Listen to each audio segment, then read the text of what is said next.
اس لیے مختصر المعانی اور متول میں ہم نے پڑھا ہے کہ جاہل معاشرے کے لیے اتنا خطرناک نہیں ہے، بیوقوف معاشرے کے لیے اتنا خطرناک نہیں ہے، جو عالم بمنزلت الجاہل ہو یہ زیادہ خطرناک ہے۔ اس لیے تو کہا جاتا ہے فساد العالم فساد العالم۔ اس لیے تو یہ مسئلہ ہے کہ جب امام کا وضو ٹوٹ جاتا ہے، نماز فاسد ہو جاتا ہے، تو پوری مجمع کی نماز فاسد ہو جاتی ہے۔ اس کو کہا جاتا ہے فساد العالم۔ تو جب آپ قیادت کریں گے قوم کی، آپ وارث نبی ہے، تو پھر یہ چیزیں اپنے آپ میں پیدا کریں، یہ ضروری ہے۔ اور اکبر کی بادشاہت آپ کے سامنے ہے۔ اکبر نے نئے دین ایجاد کیا، سارے علماء اکبر کے ساتھ بیٹھے تھے۔ آپ اتنی لمبی تقریر کرتے ہیں مفتی عبدالرحیم پر اور فلانا پر اور فلانا پر، بھائی اس کو کہہ دو کہ آپ اور ملا مبارک ناگوری میں کوئی فرق نہیں ہے۔ آپ اور ملا مبارک ناگوری میں کوئی فرق نہیں ہے، وہ بھی سرکاری اور درباری مولوی تھا، میں شیخ احمد سرہنجی مجدد الفسانی کا بیٹا ہوں۔ وہ اکبر کے خلاف لڑ رہا تھا۔ ابو الفضل آیا، ملا فیضی آیا، بڑے بڑے علماء جانتے ہیں، ابو الفضل کو بھی جانتے ہیں اور ملا فیضی کو بھی جانتے ہیں کہ ایک نے وہ تفسیر لکھی ہے جو بغیر نقطے کے حروف سے لکھی ہے، اور حافظہ بلا کا حافظہ تھا، ایک بار کتاب کا مطالعہ کرتا 30 جلد ہی کیوں نہ ہو وہ یاد ہو جاتا۔ وہ مولوی بھی اکبر کے ساتھ تھا، اور انہی مولوی نے اکبر کو پاگل بنایا، انہی مولوی نے اکبر کو پاگل بنایا۔ ایک سلطان پوری نام تھا، وہ بھی ساتھ تھا۔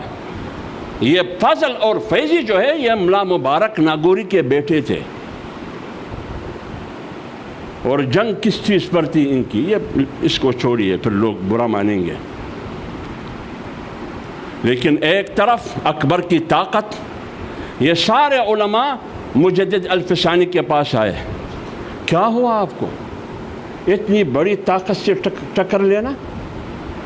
یہ تو پہاڑ کی مانند ہے، فوج ہے، دولت ہے، لشکر ہے، حکومت ہے، آپ کیسے ٹکر لیں گے ان کے ساتھ؟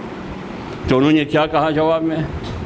انہوں نے کہا کہ جب تک میں زندہ ہوں، میری زندگی میں میں اکبر کی دین کے خلاف بغاوت کا اعلان کرتا ہوں اور لڑوں گا، اَيُنْقُصُ الدِّينُ وَأَنَا حَيٌّ۔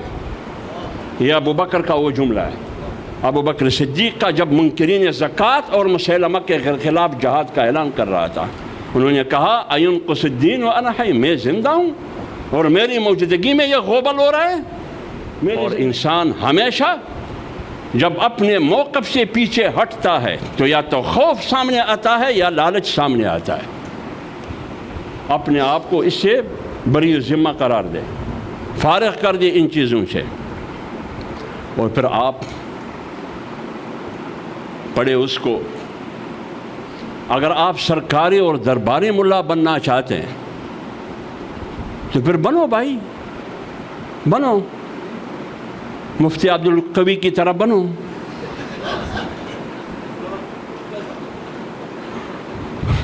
مفتی عبدالقوی کی طرح بنو، کوئی ممانعت نہیں ہے۔ مفتی عبدالقوی کہتے ہیں نکاح ایک ہو، نہیں شادی ایک ہو، نکاح لا متناہی، بنو بھائی، مزے ہی مزے۔ اگر آپ درباری اور سرکاری مولوی بننا چاہتے ہیں، ہم دعا کریں گے کہ آپ طاہر اشرفی بنے۔ انہوں نے کہا کہ اگر مسلمان کی طاقت کو ختم کرنا ہے، وحدت کو، مولوی کو مولوی سے لڑاؤ، مولوی کو مولوی سے لڑاؤ، تاکہ یہ آپس میں لڑے، آپ تماشا کریں۔ لہذا ان مولویوں کے خلاف جس طریقے سے ہم لڑتے ہیں، اس کا فائدہ دشمن کو ہوگا۔ ہاں، لڑنے کا طریقہ ہے، صرف ان کو یہ کہو کہ آپ ملا مبارک ناگوری کی اولاد میں سے ہے، بس یہ کافی ہے۔ اور میں کس کی اولاد میں سے ہوں؟ مجدد الفسانی کی اولاد میں سے ہوں، میں امام ابن تیمیہ کی اولاد میں سے ہوں۔ جنہوں نے ہلاکو اور چنگیز کو چیلنج کیا اور مجدد نے اکبر کو چیلنج کیا، اور سرکاری اور درباری ملا ان کے گود میں بیٹھے تھے، اور میں مولانا قاسم نانوتوی اور شیخ الہند کی اولاد میں سے ہوں۔ 2 جنگیں اس بر صغیر میں لڑی گئی، ایک مولانا نانوتوی کی قیادت میں، ایک شیخ الہند کی قیادت میں، اور پھر جنگ سے انہوں نے منہ موڑا تو ایک نے مدرسے کا بنیاد رکھا، دوسرے نے جمعیت علماء ہند کا بنیاد رکھا، اور دونوں ہم نے محفوظ رکھے ہیں یا نہیں رکھے ہیں؟ اس لیے ہم نے مدرسے کو مضبوط رکھنا ہے اور ہم نے جمعیت علماء کو مضبوط رکھنا ہے۔ علماء لکھتے ہیں کہ اس کا مطلب یہ ہے کہ فرعون اتنا سرکش اور گمراہ اور باغی بن چکا ہے کہ انہوں نے قوم کو غلام بنا کے رکھا ہے۔ جام قوم کو آزاد کرو۔ جب موسیٰ علیہ السلام ان کے پاس گیا، ان کو کہا کہ آپ جو کچھ کر رہے ہیں غلط کر رہے ہیں، آپ کی روش ٹھیک نہیں ہے۔ انہوں نے کیا کہا؟ انہوں نے کیا کہ اچھا مولوی صاحب آپ تو بچہ تھے، میرے گھر میں آپ کی تربیت میں نے کی، جو کچھ میں پہن رہا تھا وہی کپڑا وہی لباس میں آپ کو دیتا رہا، جو کچھ میں کھاتا رہا پیتا رہا وہی آپ کو پلاتا رہا اور کھلاتا رہا۔ کیا مطلب اس کا؟ یعنی میں بعثت حکمران VVIP پروٹوکول کا حامل تھا، وہی پروٹوکول میں آپ کو دیتا رہا زندگی کی ہر شعبے میں، اور آج آپ آ گئے مجھے غلط کہہ رہے ہو۔ اتنے احسانات جو میں نے آپ پر کیے ہیں، آپ سنیے موسیٰ علیہ السلام کی جواب وہ کیا کہہ رہے ہیں۔ انکار نہیں کر رہا ہے ان کے احسانات سے۔ تلک نعمت تمنها علی، بالکل آپ نے مجھ پر احسان کیا ہے، جس کی لمبی فہرست آپ نے بیان کی، لیکن اس کا مقصد یہ ہے ان عبدت بنی اسرائیل، کیا تم قوم کو غلام بناؤ؟ کیا تم قوم کو غلام بنائیں گے اور حافظ عبداللہ خاموش رہے گا؟ یہ نہیں ہو سکتا، یہ نہیں ہو سکتا۔ آپ طاقت کے بل پر، آپ فوجی لشکر کے بل پر، اپنے بازو کی طاقت کے بل پر قوم کو غلام بنانا چاہتے ہیں، یہ غلامی ہمیں قبول نہیں ہے۔ بے شک آپ نے بہت بڑے احسانات کیے ہیں۔ ان عبدت بنی اسرائیل،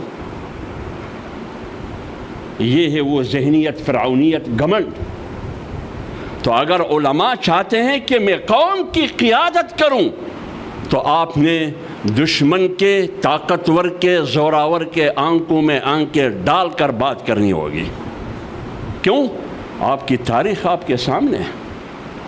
اگر آپ امام احمد بن حنبل کی تاریخ کو سامنے رکھیں، کیا کچھ نہیں ہوا اس کے ساتھ؟ کیا اس کا مقصد منصب تھا؟ لڑائی اقتدار کی تھی؟ لڑائی دولت اور سرمایہ کی تھی؟ کس کی تھی؟ دین پر لڑائی تھی۔ امام ابو حنیفہ رحمہ اللہ کی لڑائی وقت کے حکمران کے ساتھ دین پر تھی، دنیا پر تو نہیں تھی۔